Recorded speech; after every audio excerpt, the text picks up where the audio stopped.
एक गांव में पिंकी नाम की एक लड़की रहती थी। वो बहुत ही सुंदर थी। उसके माँ बाबा को बस हमेशा उसकी शादी की चिंता रहती। वो बहुत गरीब थे तो दहेज भी नहीं दे सकते थे, इसीलिए कई रिश्ते हाथ से निकल चुके थे। अजी, मुझे तो बस अपनी बेटी नंदिनी की शादी की चिंता है। उसकी शादी हो जाए तो मेरी सारी चिंताएं मुक्त हो जाए। फिर एक दिन हरिया का पड़ोसी नंदिनी के लिए रिश्ता लेकर आता है। अरे हरिया, बहुत ही अच्छी खबर है दोस्त। एक बहुत ही अच्छा रिश्ता आया है नंदिनी बेटी के लिए। मेरे एक रिश्तेदार हैं, वो कल आए थे। उनके बेटे ने नंदिनी को देखा और घर जाके अपने माँ बाबा से इच्छा की कि वो उससे शादी करना चाहता है। लड़का बहुत ही होनहार है, तुम तो बस आंख बंद करके शादी कर दो। लेकिन भैया, हमारे पास तो देने के लिए कुछ भी नहीं है। आप चिंता मत करो, लड़के के पापा दहेज के सख्त खिलाफ हैं और लड़का भी। बस लड़के की माँ थोड़ी सड़ियल है, लेकिन कोई बात नहीं, नंदिनी बिटिया उनका भी दिल जीत लेगी। बाकी सब बहुत अच्छा है। विमला और हरिया शादी के लिए मान जाते हैं और नंदिनी की शादी राहुल से हो जाती है। नंदिनी अपने ससुराल जाती है। अगले ही दिन, नंदिनी मैडम, बहुत आराम हो गया, चलो अब काम पे लग जाओ, सबके लिए खाना बनाओ। माँ, अभी रात में ही शादी हुई है और सुबह 6 बजे उठाने भी आ गई। अरे कोकिला, ये क्या कह रही हो? बहू को 2 दिन आराम कर लेने दो। घर में कितने सारे मेहमान हैं। सब कुछ वो अभी से अकेले कैसे करेगी? तुम दोनों चुप रहो, मेरे काम में टांग मत अड़ाओ। मुझे पता है क्या और कैसे करना है। कोई बात नहीं, मैं खाना बना देती हूँ, मुझे कोई दिक्कत नहीं है माँ जी। फिर नंदिनी सुबह सुबह सबके लिए खाना बनाती है, सबको खिलाकर कमरे में जाती है। कोई बात नहीं राहुल, आप परेशान मत हो, 2-3 दिन बाद मुझे ही तो ये सब संभालना है, तो अभी से ही सही। तभी कोकिला की चिल्लाने की आवाज आती है। अरे नहीं, बचाओ बचाओ, अरे मर गई मैं। ये बाथरूम में कितने कॉकरोच हो गए हैं। अरे रे, हटाओ। एक कॉकरोच उसके शरीर पर चढ़ जाता है। अरे माँ जी, क्या हुआ? आप कॉकरोच से डरती हो? लेकिन ये तो छोटा सा है, इससे कैसा डर? ये तो छोटा सा कीड़ा है, कोई डायनासोर थोड़ी ना है। आप तो इससे बहुत ज्यादा डर रही हो। कोकिला की हालत डर के मारे खराब हो जाती है और वो बेहोश होकर गिर जाती है। वहीं नंदिनी बिल्कुल भी नहीं डरती और कॉकरोच को हाथ से पकड़कर बाहर फेंक देती है। नंदिनी एक निडर लड़की थी, उसे किसी चीज से डर नहीं लगता था। थोड़ी देर के बाद कोकिला को होश आता है। कॉकरोच, कॉकरोच कहाँ गया, कहाँ गया? काफी समझाने के बाद कोकिला नॉर्मल होती है। फिर अगले दिन नंदिनी और कोकिला घर का सामान लेने बाजार जाती हैं। सामान बहुत सारा हो जाता है और कोकिला सारा सामान नंदिनी से उठवाती है। अरे माँ जी, मुझसे ये सब नहीं उठाया जा रहा है, बहुत भारी है, आप बस एक ये थैला ले लीजिए। अरे, जब तुझ जैसी जवान लड़की से नहीं उठ रहा तो मुझसे क्या खाक उठेगा? ये सब पेड़ पर बैठी चुड़ैल देख रही होती है। उसे ये सब देखकर बहुत गुस्सा आता है। ये बुढ़िया भी अपनी बहू पर बहुत अत्याचार कर रही है। तभी कोकिला को अपनी एक सहेली मिल जाती है और वो उससे बातें करने लगती है। और नंदिनी बेचारी अपने दोनों कंधों पर बड़े बड़े सामान से भरे थैले लेकर खड़ी होती है। माँ जी, बहुत देर हो गई है, अब मुझसे ये सामान नहीं उठाया जाता। ओहो, ये आजकल की सुकुमारी लड़कियों के बस का तो कुछ भी नहीं है। अब तुम ऐसा करो, घर जाओ, मैं थोड़ी देर में आती हूँ। इतना बोलकर कोकिला अपनी सहेली के साथ चली जाती है। मेरे कंधे और कमर में तो बहुत दर्द हो रहा है, बहुत दुखने लगी है ये। इतना सारा सामान घर कैसे लेकर जाऊंगी अब? वो पेड़ के नीचे बैठ जाती है और रोने लगती है। तभी उसके सामने चुड़ैल आके खड़ी हो जाती है। क्या हुआ? रो मत तुम। चुड़ैल, नहीं नहीं नहीं नहीं, चुड़ैल बचाओ, कोई बचाओ। अरे चुप हो जाओ, चिल्लाओ मत, मुझे सिर्फ वही देख सकता है जिसे मैं चाहती हूँ। और मैं तुम्हें कोई नुकसान नहीं पहुंचाने आई हूँ। तुम्हारी सास मुझे बहुत बुरी लगी। तुम उसी के कारण रो रही हो ना? वो बड़ी है, ये सोचकर मैंने हमेशा उनका सम्मान किया, लेकिन वो मुझे सिर्फ दुख देती हैं। मुझे समझ नहीं आता कि उन्हें मुझसे क्या चाहिए। देखो, तुम जितना दबोगी वो उसका उतना ही फायदा उठाएगी। अत्याचार करना और अत्याचार को सहन करना दोनों बराबर के पाप हैं। मेरी भी सास ऐसी ही थी। आज मैं जो भी हूँ उसी की वजह से हूँ। इसीलिए समय से तुम्हारी सास को सबक सिखाना बहुत जरूरी है। लेकिन कैसे? मुझे नहीं पता। अरे तुम कितनी भोली हो, लेकिन मैं तुम्हारे साथ कुछ गलत नहीं होने दे सकती। चलो मैं तुम्हारे साथ तुम्हारे घर चलती हूँ। चुड़ैल सारा सामान उठा लेती है और नंदिनी के साथ उसके ससुराल पहुँच जाती है। कुछ देर बाद कोकिला भी घर आ जाती है। बेचारी नंदिनी अकेले ही सारा घर का काम निपटा के सबके लिए खाना तैयार करती है। सब खाने के टेबल पे बैठते हैं। कोकिला के चिल्लाने की आवाज आती है। राहुल और राहुल के पापा दोनों कोकिला के कमरे की तरफ भागते हैं। अरे बेटा, ये देखो, ये कॉकरोच फिर से आ गया और इस बार तो और भी मोटा और उड़ने वाला है। नंदिनी क्या हुआ? ये तुम्हारी सास इतना चिल्लाई क्यों? अरे कुछ नहीं, कॉकरोच आ गया होगा। और क्या, दिन रात ऐसे ही चिल्लाती रहती हैं। कॉकरोच से डरती है तुम्हारी सास? तो फिर इसे सबक सिखाने का एक जबरदस्त आइडिया आया है मेरे दिमाग में। मतलब मैं कुछ समझी नहीं चुड़ैल जी। देखो, तुम्हारी सास को कॉकरोच से डर लगता है, तो मैं तुम्हें कॉकरोच बना देती हूँ अपनी शक्तियों से। लेकिन क्या ये हो सकता है? बिल्कुल, मैं हूँ ना, तुम जब चाहो ये कर सकोगी। शाम हो जाती है और सब पड़ोसी रिश्तेदार आते हैं। नंदिनी की मुंह दिखाई होती है। रस्म खत्म होने पर कोकिला नंदिनी के पास आती है और उससे कहती है कि जल्दी से सब मेहमानों के लिए खाना बनाओ और उन्हें खिलाकर सो जाओ, और सुबह जल्दी उठकर सबके लिए हलवा पूरी बनानी है तुम्हें। सब खाना खाकर फिर जाएंगे अपने अपने घर। बेचारी नंदिनी सबके लिए खाना बनाने जाती है, पर चुड़ैल ने पहले से ही जादू से सब कुछ बना दिया होता है। चुड़ैल जानबूझकर कोकिला का खाना बेकार बनाती है और उसमें जुलाब की गोलियां मिला देती है। कितना बेकार खाना बनाया है, कोई स्वाद ही नहीं। कोकिला मेहमानों के आगे कुछ नहीं कह पाती। वहीं चुड़ैल और नंदिनी रसोई में जाकर खूब हंसती हैं। उसी रात कोकिला का पेट खराब हो जाता है और उसे बार बार शौच के लिए जाना पड़ता है। अरे बेटा, पता नहीं तेरी बीवी ने कैसा खाना बनाया था, मेरा तो पेट ही खराब हो गया। अगली सुबह सब मेहमान चले जाते हैं। नंदिनी, अब तुम मेरे जादू से जो भी चाहो वो रूप ले सकती हो। बस मन में बोल देना जिसका भी रूप लेना हो, और वापस नंदिनी बनने के लिए बोलना होगा कि मैं नंदिनी हूँ। तो तुम वापस नंदिनी बन जाओगी और अपनी सांस को काबू में रख सकोगी, डरा कर। क्या सच में? नंदिनी बहुत खुश हो जाती है। तभी कोकिला आ जाती है और नंदिनी को सुनाने लगती है। अरे क्या टाइम पास कर रही है यहाँ? मुझे बहुत भूख लगी है। जा, चाय और पकौड़े बना कर ला मेरे लिए। माँ जी, अभी मुझे रात का खाना भी बनाना है। ये सब बनाने लगी तो रात का खाना लेट हो जाएगा। कोकिला को पहली बार नंदिनी ने ऐसे जवाब दिया तो कोकिला से सहन नहीं हुआ। तेरी इतनी हिम्मत कि तू मेरी बात मानने से मना कर दे? रुक जा, आज घर में तुझे बचाने वाला कोई नहीं है। आज तुझे सबक सिखाती हूँ। कोकिला जाती है और चिमटा गर्म करके ले आती है, लेकिन कोकिला उसकी एक नहीं सुनती और उसकी तरफ बढ़ती है। तभी नंदिनी को चुड़ैल की दी हुई शक्ति याद आती है और वो एक बड़ा सा कॉकरोच बन जाती है, जिसका शरीर कॉकरोच का होता है और मुंह चुड़ैल जैसा। वो बहुत ही खतरनाक लग रही होती है। चुड़ैल सब देखकर बहुत खुश होती है। अरे नहीं, नंदिनी कॉकरोच बन गई। मेरी बहू कॉकरोच है। अरे नहीं, मर गई रे, कोई तो बचाओ। अरे कोई तो बचाओ।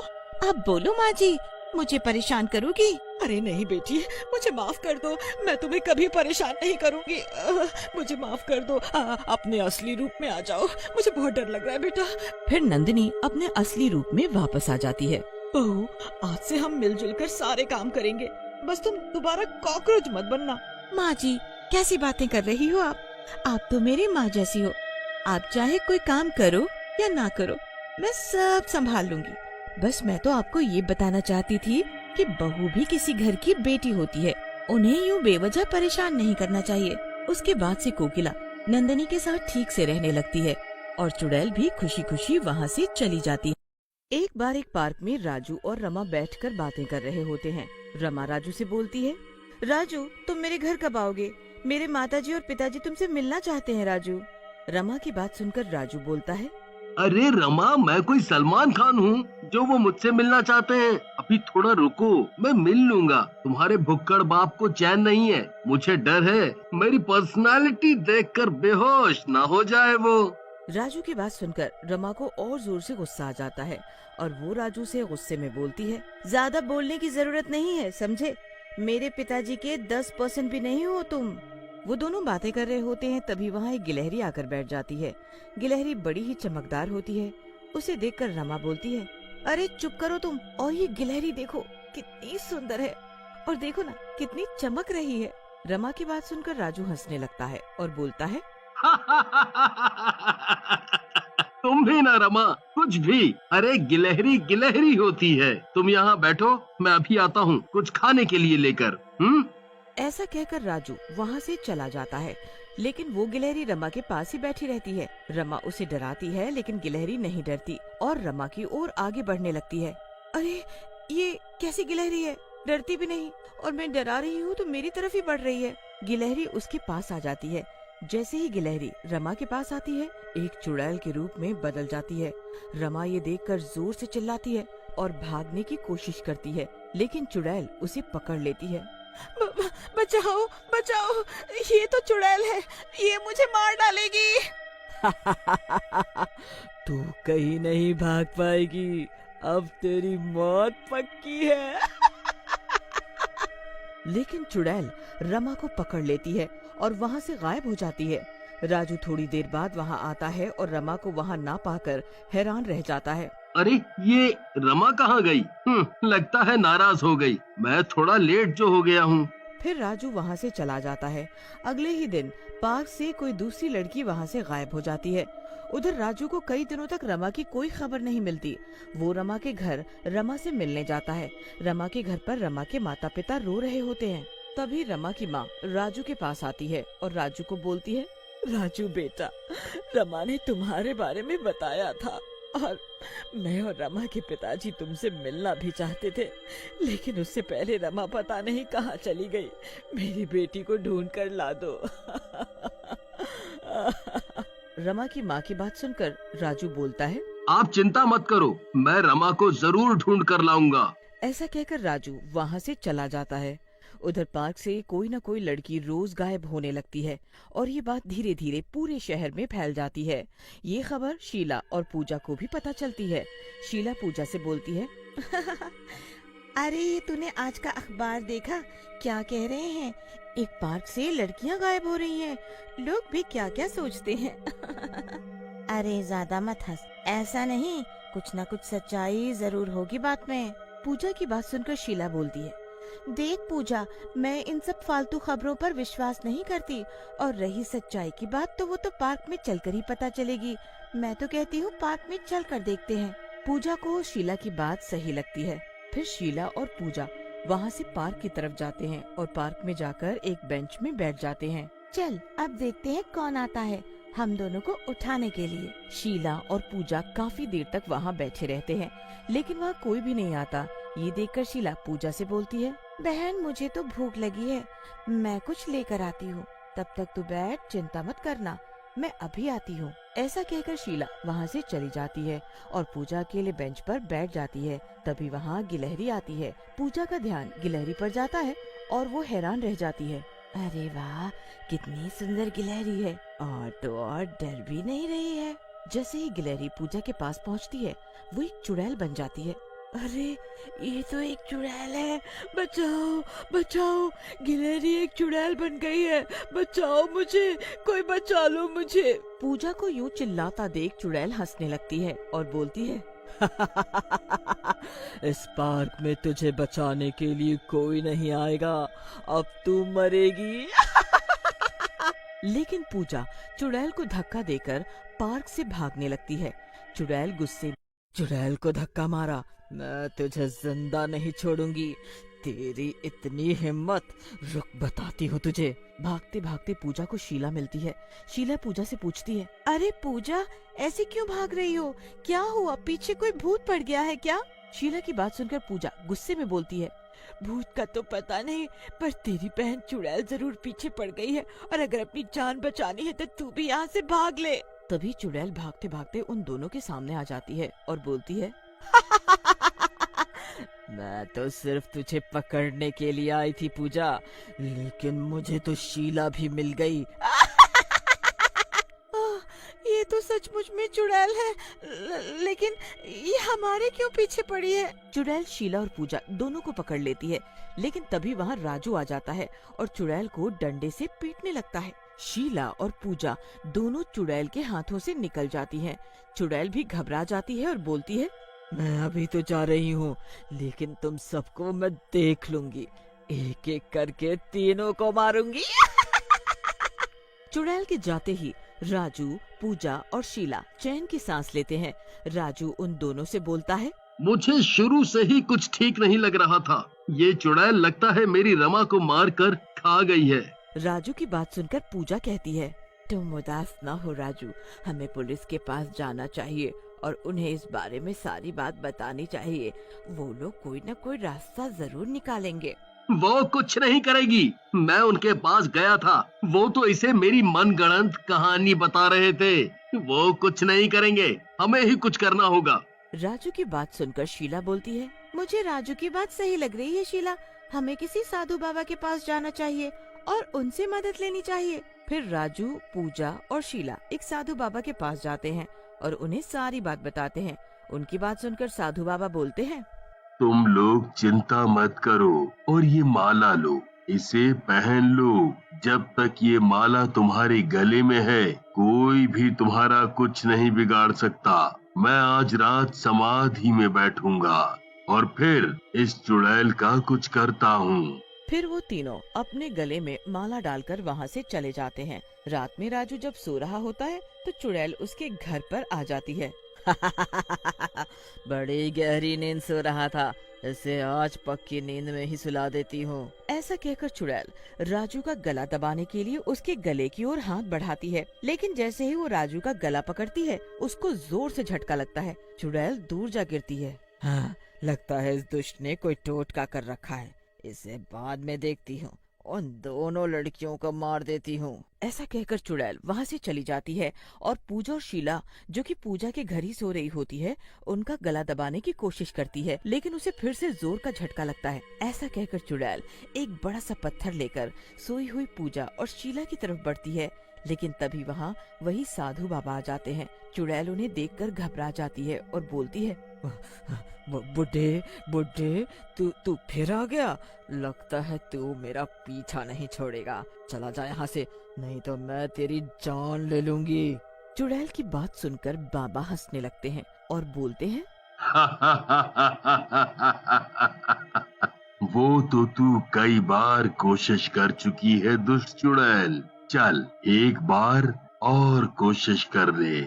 बाबा की बात सुनकर चुड़ैल वो बड़ा पत्थर बाबा की तरफ उछालती है, लेकिन वो पत्थर बाबा से टकराकर चूर चूर हो जाता है। लेकिन बाबा इससे पहले कुछ करते, चुड़ैल उनके पैरों में गिरकर माफी मांगने लगती है। मुझे माफ कर दो, मुझे जाने दो, मैं यहाँ से चली जाऊंगी, किसी को भी नहीं परेशान करूंगी। चुड़ैल की बात सुनकर बाबा गुस्से में बोलते हैं, तू कहीं नहीं जाएगी। अब तूने जो इतने लोगों को मारा है, उसके बाद तेरा मरना तय है। ऐसा कहकर बाबा उस पर भभूत छिड़क देते हैं। भभूत छिड़कते ही चुड़ैल जलने लगती है और बाबा भी वहाँ से चले जाते हैं।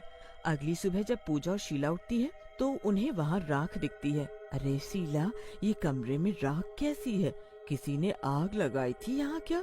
तभी शीला एक पत्र लेकर वहाँ आती है और बोलती है, अरे ये राख उस चुड़ैल की है, बाबा ने ये पत्र छोड़ा है और कहा है कि इस राख को गंगा जल में डाल देना ताकि ये चुड़ैल फिर से किसी को परेशान न करे।